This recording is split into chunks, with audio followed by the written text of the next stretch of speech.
வந்திருக்க பத்திரிகை, தொலைக்காட்சி, இணையதள நண்பர்கள், கேமராமேன், போட்டோகிராஃபர்ஸ் எல்லாருக்கும் வணக்கம்.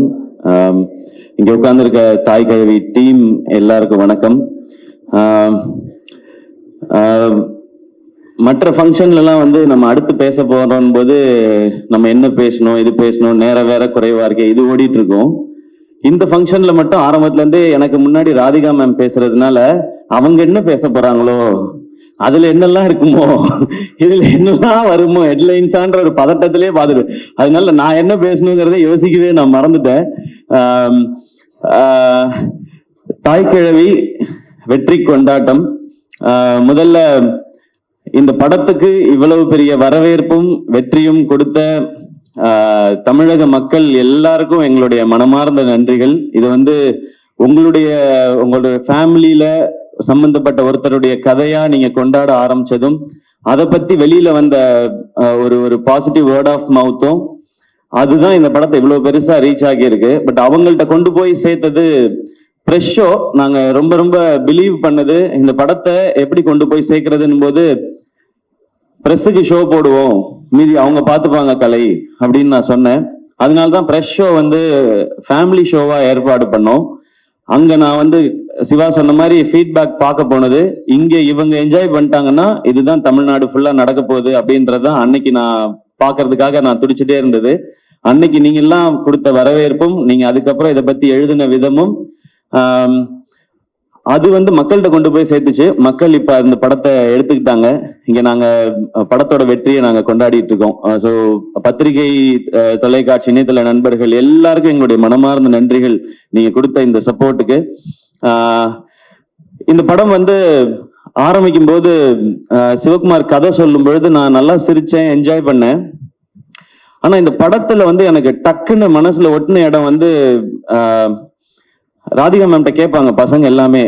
வார வாரம் பாலசந்திரன் கேட்பாரு, வார வாரம் ஞாயிற்றுக்கிழமை மதுரைக்கு போனியே, எங்க தான் அத்தா போனேன் அப்படின் போது எனக்கு ஒரு கியூரியாசிட்டி, என்ன பண்ணிருப்பாங்க அங்க போய் ஏதாவது பணம் சம்பாரிச்சிருப்பாங்களா, ஏதாவது வேலை ஏதாவது பார்த்திருப்பாங்களா, தொழில் இல்ல அங்க ஏதாவது காசு கிடைச்சிருக்குமா, என்னென்னமோ யோசிச்சு பார்த்தேன். அவர் ஓபன் பண்ண விதம் அவங்க அழகா பொறிக்கடலை சாப்பிட்டுட்டு ஜாலியா வராங்கன்னாரு. அந்த இடத்துல இருந்து எனக்கு மைண்ட் ஒரு மாதிரி ஆயிடுச்சு. ஏன்னா எல்லாரும் ஓடிக்கிட்டே தான் இருக்கோம், நமக்குன்னு நம்ம வாழ்க்கையில 5 நிமிஷமாவது ஸ்பெண்ட் பண்றோமான்றத அந்த இடத்துல ஆரம்பிச்சாரு சிவா. அது எனக்கு இப்ப சொல்லும் போது எனக்கு சிலிர்க்குது. அங்க ஆரம்பிச்சு அந்த கதை போயிட்டே இருந்துச்சு. அந்த இடத்துல முடிவு பண்ணிட்டேன், இது பயங்கரமான தாட்டுன்னு. ஏன்னா முதல்ல நம்ம சந்தோஷமா வச்சுக்கிறது தான் முதல் இதுன்னு நினைக்கிறேன். வாழ்க்கையில நம்ம என்னைக்காவது எவ்வளவு நாள் வாழ்க்கையில நம்ம சந்தோஷமா இருந்திருப்போம், இல்ல எத்தனை முறை நம்ம நிம்மதியா ஃபீல் பண்ணிருப்போம், அப்பாடா ஓகே. ஏன்னா பிரச்சனை இருந்துகிட்டே தான் இருக்க போகுது. அதுக்கு நடுவுல நம்மளை சந்தோஷப்படுத்திக்கிறதுன்னு ஒண்ணு இருக்குல்ல, அதை இந்த படத்துல சிவா சொல்லும் போதுல இருந்து எனக்கு இந்த படத்தோட பெர்ஸ்பெக்டிவே மாறிடுச்சு. அப்படியே கடைசியா பேசின வரைக்கும் அப்ப முடிவு பண்ணதுதான் இந்த படத்தை பண்ணியே ஆகணும் அப்படிங்கிறது. அண்ட் அந்த சீன் சொன்ன உடனே, சிவா நீ பயங்கரமான ஆலியா, கதை சொல்லும் போது ரொம்ப சாஃப்டா அப்படிதான் இருக்கு. கதை சொல்லும் போது ரொம்ப ரொம்ப ரொம்ப தூரத்துல இருந்தாலும் இந்த கதை கேட்கவே கேட்காது, பக்கத்துல போய் தான் கேட்கணும். அன்னைக்கு ஆரம்பிச்சது. அன்னையில இருந்து நான் இந்த படம் ஜெயிச்சிரும், ஓடிரும், லாபம் வந்துரும், அந்த ஆங்கிள்குள்ள நான் இல்லவே இல்லை. ஒரு சூப்பர் படம் நம்ம பண்ண போறோம், ஒரு சூப்பர் படம் பண்ண போறோம், ஒரு செம படம் பண்ண போறோம் அப்படின்றது மட்டும்தான் தோணிக்கிட்டே இருந்துச்சு. கலை இந்த படத்துடைய நம்பர்ஸ் எல்லாம் பேசினாரு. நான் ஆடியோ லான்ச்ல சொல்லிட்டேன், இது எங்களுக்கு ஆல்ரெடி லாபம்னு. நான் அன்னையில இருந்து இதோட நம்பர்ஸை பத்தி நான் பேசுறதை விட்டுட்டேன். நான் என்னெல்லாம் ரசிச்சேனோ அது எல்லாத்தையும் ஆடியன்ஸ் அதே இடத்துல கை தட்டும் போதும், அதே இடத்துல விசில் அடிக்கும் போதும், அதே இடத்துல அவங்க கண் கலங்கும் போதும் எனக்கு ரொம்ப ரொம்ப சந்தோஷமாவும் திருப்தியாவும் இருந்தது சிவா. அந்த டைம்ல எல்லாம் நான் யோசிச்சது என்னன்னா, நம்ம ஒரு பயங்கரமான தயாரிப்பாளர், நம்ம ஒரு பயங்கரமான நடிகர்லாம் இல்லவே இல்லை, நம்ம ஒரு நல்ல ரசிகன் அப்படின்றது எனக்கு தோணுச்சு. ஏன்னா இந்த சினிமாவும் படங்கள் பண்ணிக்கிட்டே இருக்கும்போது விமர்சனங்கள்லாம் சில இது வந்துட்டே இருக்கும்போது நம்மள அது குழப்பி விட்டுரும். எனக்கு அது நடந்திருக்காது. அப்ப குழப்பும் போது நம்மளுக்குள்ள இருக்க ஏன்னா எனக்குள்ள இருந்த ரசிகன் தான் என்னை இந்த சினிமா கூட்டிட்டு வந்திருக்கான். வேற யார் கூட்டிட்டு வருவான்? அந்த ரசிகன் தான் கூட. அவன் கரெக்டா இருக்கானா, அவன் அலைவா இருக்கானான்றதுல எனக்கு ஒரு குழப்பம் இருந்துட்டே இருந்துச்சு. அந்த குழப்பத்தை மொத்தமா தீர்த்தது இந்த தாய் கிழவியும் சிவகுமார் முருகேசனும் தான். எப்பவுமே நல்ல ரசிகனா இருக்கணும்னு நினைக்கிறேன். அது இந்த படம் ஆரம்பத்துல இருந்து எனக்கு கிடைச்சிட்டு இருக்கு. இந்த கதையை நிஜமாக்கிய அதுக்கப்புறம் சுதன் வந்தாரு, பேஷன் ஸ்டுடியோஸ். அவர் வந்து ஒரு 4850 படம் ப்ரொடியூஸ் பண்ணிட்டு இருக்காரு. அதுல ஒரு படமா இந்த படம் இருக்கு. அவருக்கு ஞாபகம் இருக்குமான்னு தெரியல. இந்த ஃபங்க்ஷன் அடிக்கடி வைக்கிறது காரணமே சுதன், நீங்க தான் இந்த படத்தோட ப்ரொடியூசர், இந்த படத்துல நீங்களும் இருக்கீங்க, வாங்க ஃபங்க்ஷனுக்கு வந்துட்டு போங்கன்னா சிவா வந்துட்டு போறேன் அப்படின்னு சொல்லி வந்துட்டு போவாரு.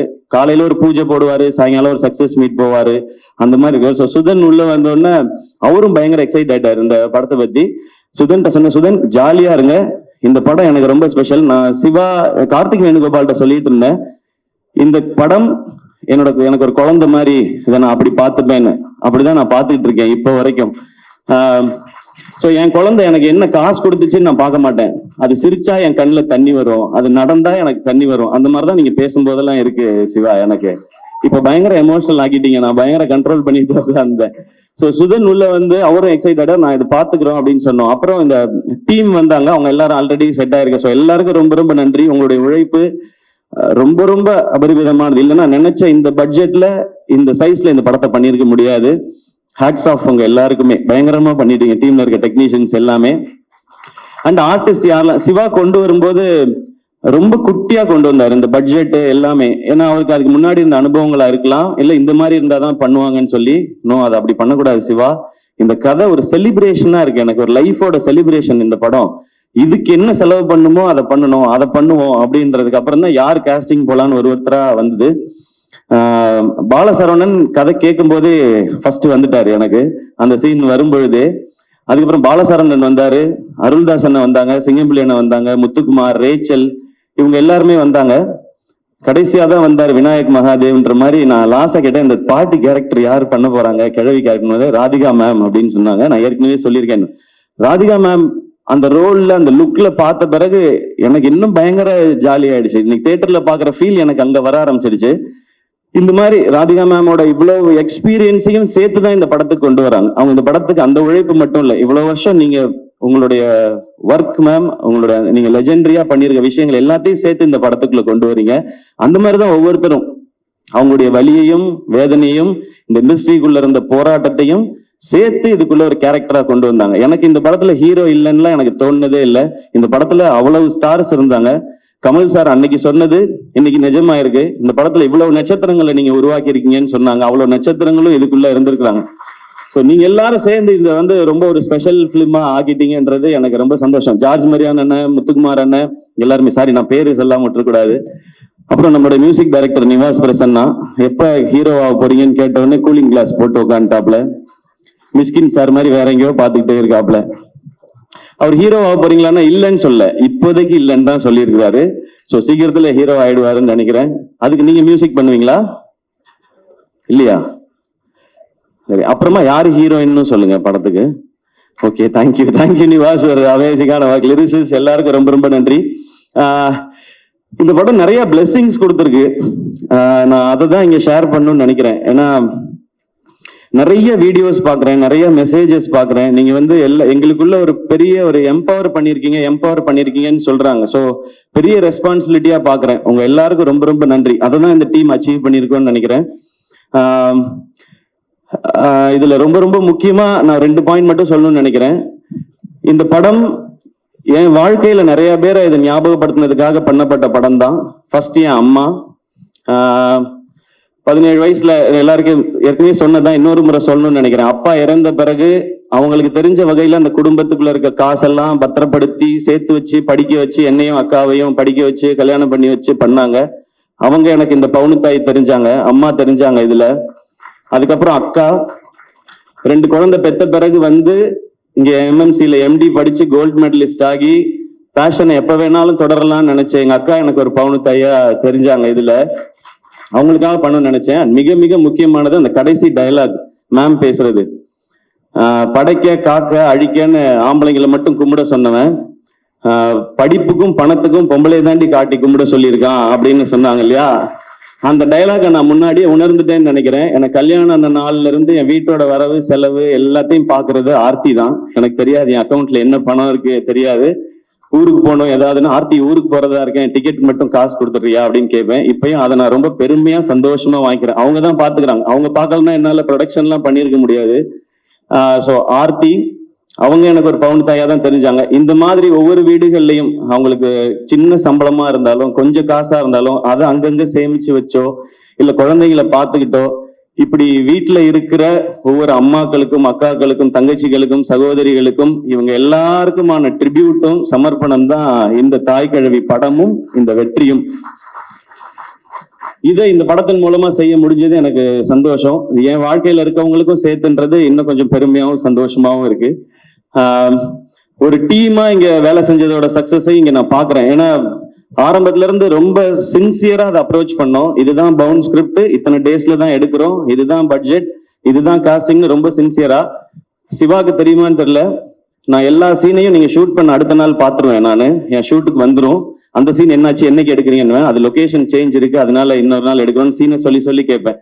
இந்த கதையை 2 முறை கேட்டிருக்கேன். ஒரு முறை நான் கேட்டேன், இன்னொரு முறை கலையெல்லாம் கேட்கும்போது ரியாக்ஷன் பார்த்துட்டே இருந்தேன். 2 தடவை படிச்சிருக்கேன். இது வரைக்கும் 12 தடவை பார்த்திருக்கேன். நான் இது வரைக்கும் என் படத்தை கூட அத்தனை தடவை பார்த்தது இல்லை. இதுக்கு நடுவுல ஒவ்வொரு சீனும் எப்படி எடுக்கிறாங்க, இது எப்படி வருது, எடிட் எப்படி இருந்தது, எப்படி ட்ரிம் பண்ணி மாறுது, மியூசிக் எப்படி இருக்குன்னு பார்த்திருக்கேன். ஸோ இந்த படத்துல நான் நிறைய கத்திருக்கேன் சிவா. இந்த லேர்னிங் எனக்கு ரொம்ப ரொம்ப சந்தோஷமா இருக்கு. ஏன்னா கடைசி வரைக்கும் மாறாத ஒண்ணு கத்துக்கிறது மட்டும்தான் நினைக்கிறேன். அது இருந்ததுனால தான் இங்க முன்னேற முடியும்னு தோணுது. இந்த லேர்னிங் எனக்கு ரொம்ப பிடிச்சிருக்கு. இந்த சேம் ப்ரொசீஜரை நான் நடிக்கிற படங்கள்லயும் அப்ளை பண்ணணும்னு எனக்கு ரொம்ப ஆசையா இருக்கு. அது நான் மட்டும் எடுக்கிற முடிவா இருக்க முடியாது. ஆனா ஒண்ணு மட்டும் ரொம்ப கிளியரா இருக்கேன், இந்த மாதிரி அப்ரோச்ல தான் இனி நான் நடிக்கிற படங்கள் பண்ணணும்ன்றதுலயும் ரொம்ப தெளிவா இருக்கேன். அதனால நான் டைரக்டர்கிட்ட போய் தலையிட போறது இல்லை. ஒவ்வொரு விஷயமும் தெளிவா, ஒரு பவுண்ட் ஸ்கிரிப்ட்னா இவ்வளவு பேஜ் இவ்வளவு இருந்துதான் பண்ணணும்னு கேட்கலாம். நீங்க இப்படி பண்ணா பிளாக் பஸ்டர் ஆயிடுமா படம்னு, அது நமக்கு தெரியாது. நம்ம ப்ராசஸ் தான் பண்ண முடியும், ரிசல்ட் மக்கள் கையில தான் இருக்கு. ஆனால் ப்ரொடியூசரோட காசை வேஸ்ட் பண்ணாம படம் பண்ண முடியும். அந்த மிச்சமாகிற அந்த காசு அந்த ப்ரொடியூசருக்கு இன்னொரு படம் பண்றதுக்கு ஹெல்ப் பண்ணலாம், இல்ல அந்த காசு நம்ம படமே இன்னும் கொஞ்சம் பெருசா பண்றதுக்கு இருக்கலாம். ஸோ அதை நான் ஃபாலோ பண்ணணும்னு நினைக்கிறேன்.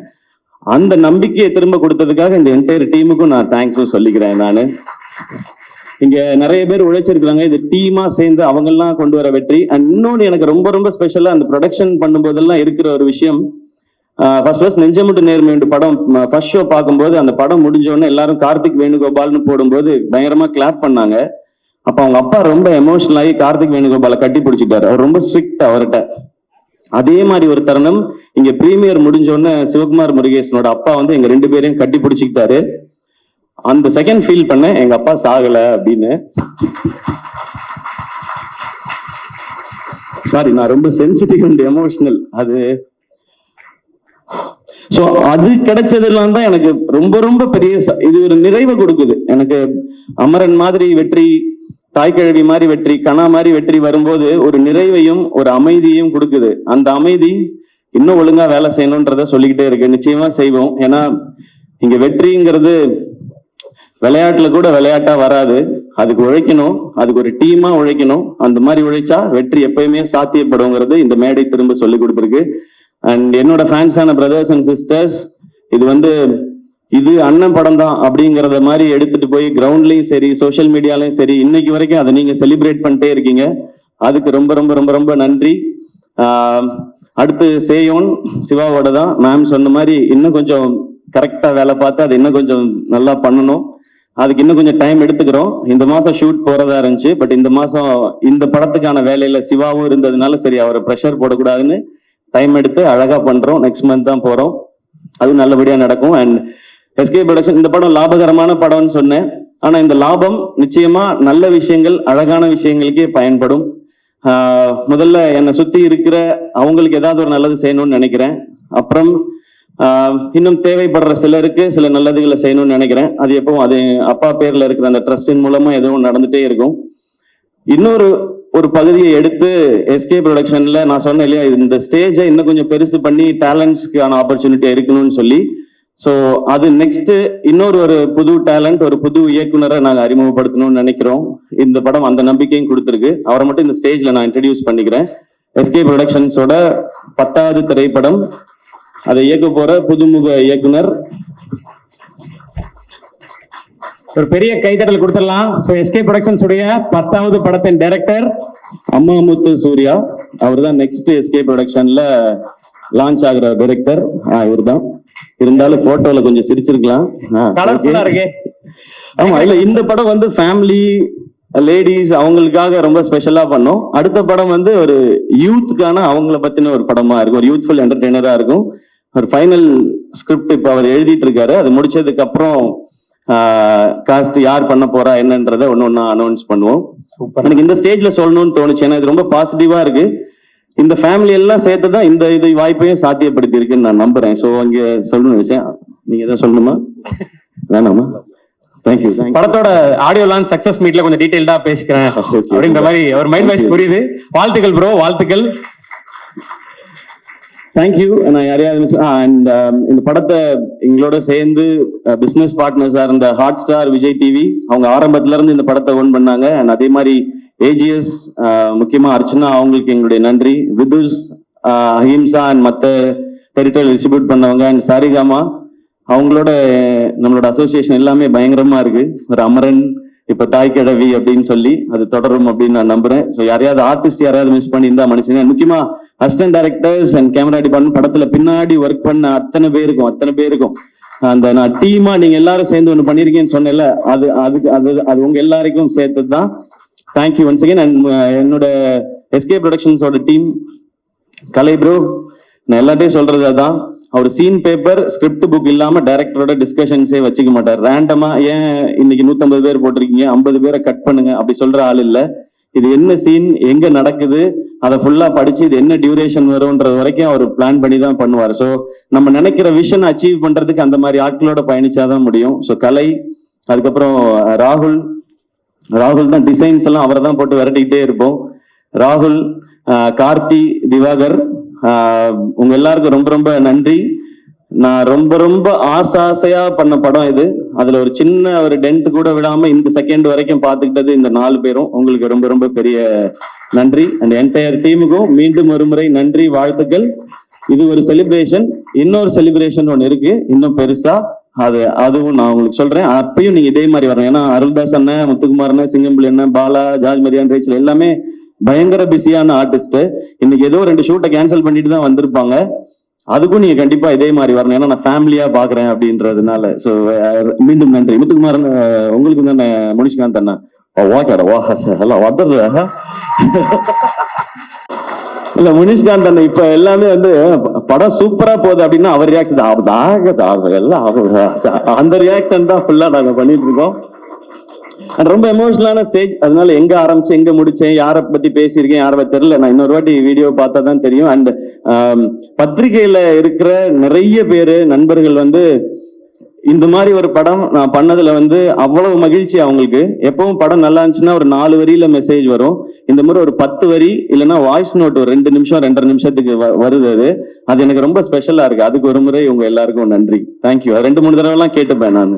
ரொம்ப நன்றிண்ணா. ஏன்னா எவ்வளவு கனெக்டடா இருந்திருக்கீங்க. தம்பி ஆமா என்னைய மறந்துட்டீங்க அப்படின்றா. சாரிடா தம்பி. பவுனுத்தாய் வசூலுக்கு வந்துட்டான்னு ஃபர்ஸ்ட் டைம் பவுனுத்தாய் இவ்வளவு வசூல் பண்ண போறான்னு அனௌன்ஸ் பண்ணது இவர்தான். சூப்பர் தம்பி, சூப்பரா பண்ணுங்க. என்ன படிக்கிறீங்க? என்னடா தம்பி என்ன பழைய வேலைக்கு அமுச்சு விட்ட மாதிரி இருக்குடா எனக்கு. சூப்பர் சிங்கர் ஞாபகம் எல்லாம் வருது எனக்கு. 5th படிக்கிறியா? படிக்கணும். ஓகே, அப்பப்பதான் நடிக்கணும். பெருசாவே ஃபுல்லா நடிச்சுக்கலாம். அண்ணன் சொல்லிட்டாரு, ஃபாலோ பண்ணிக்கணும். ஓகே, வாழ்த்துக்கள். தேங்க்யூ. கை கொடு. Good bye. வாங்க. சாரிண்ணே. அந்த இது அது என்ன எப்பா, அந்த சந்தில இடுக்குல இருக்க யாராவது இருந்தா வந்துருங்க. அப்புறம் கபாலி மரியாதை செய்யலன்னு யாரும் கோச்சிக்காதீங்க. அந்த மாதிரி ஆயிடுச்சு. யாரையாவது மிஸ் பண்ணிருந்தா வெரி சாரி. அதானே ஏற்கனவே சொன்ன மாதிரி உங்களுக்கு இந்த படம் எவ்வளவு கனெக்டடா இருந்திருக்கு, ஸ்கிரிப்ட்ல இருந்து இப்ப படத்தோட ரெஸ்பான்ஸ் வரைக்கும் புரிஞ்சுக்க முடிஞ்சது. சோ நீங்க பர்சனலா எவ்வளவு கனெக்டா இருந்திருக்கீங்க இந்த கதை மேல, வரக்கூடிய மக்களோட ரெஸ்பான்ஸ் மேல அப்படின்றது புரிஞ்சுக்க முடிஞ்சது. சோ அடுத்தடுத்து நல்ல ப்ராஜெக்ட்ஸ் எஸ்கே ப்ரொடக்ஷன்ஸ்ல இருந்து நாங்க எதிர்பார்க்கிறோம். சோ அதுக்கான விதையா அடுத்தடுத்து என்ன நடக்குதுன்றது புரிஞ்சுக்க முடிஞ்சது. நன்றி. அண்ட் தமிழ் மக்கள், உலகம் ஃபுல்லா இருக்கிற தமிழ் மக்களுக்கு ரொம்ப பெரிய நன்றி சொல்லணும். ஏன்னா ஃபாரின்லயும் இது வந்து ரொம்ப பெரிய சக்சஸ் ஆயிருக்கு. அவ்வளவு பேர் பார்த்திருக்கிறாங்க. கலை சொல்லும்போது தமிழ்நாட்டுல பார்த்தவங்க நம்பர் மட்டும்தான் சொன்னார், எவ்வளவு பேர் பார்த்தாங்கன்றது. இது கர்நாடகால இருக்கிற நம்ம தமிழ் மக்களா இருக்கட்டும், ஃபாரின்ல இருக்கிறவங்க, ஸோ எல்லாருக்கும் ரொம்ப நன்றி. இப்போ நிறைய பேர் சொல்றது இந்த மாதிரி படங்கள் தைரியமா பண்ணலாம், இந்த மாதிரி படம் பண்ணா கண்டிப்பா ஜெயிக்கும், வசூல் பண்ணும் அப்படின்ற ஒரு நம்பிக்கை மீண்டும் ஒரு முறை இந்த படம் விதைச்சிருக்குன்னாங்க. இது மறுபடியும் சொல்றேன், இது எஸ்கே ப்ரொடக்ஷன்ஸ்க்கோ தாய் கிழவி டீமோட சக்சஸ் இல்ல, இது தமிழ் சினிமாவோட சக்சஸ், தமிழ் சினிமா ரசிகர்களோட சக்சஸ். அப்படிதான் நான் பாக்குறேன். கீப் இன்ஸ்பைரிங், கீப் என்டர்டெய்னிங் தான். சோ எல்லாரும் சேர்ந்து ஒரு குரூப் போட்டோ எடுத்துக்க போறோம். எல்லாரும் எடுக்கலாம். வந்திருக்க பத்திரிகை நண்பர்கள், நம்ம டீம் எல்லாருமே சாப்பிட்டு போனோம். உங்களுக்காக ஒரு ஸ்பெஷலா ஒரு விருந்து வந்து நம்ம டீம் எல்லாரும் அரேஞ்ச் பண்ணிருக்காங்க. எல்லாரும் கண்டிப்பா சாப்பிட்டு தான் போகணும். நன்றி நன்றி எல்லாரும். அதுக்கு முன்ன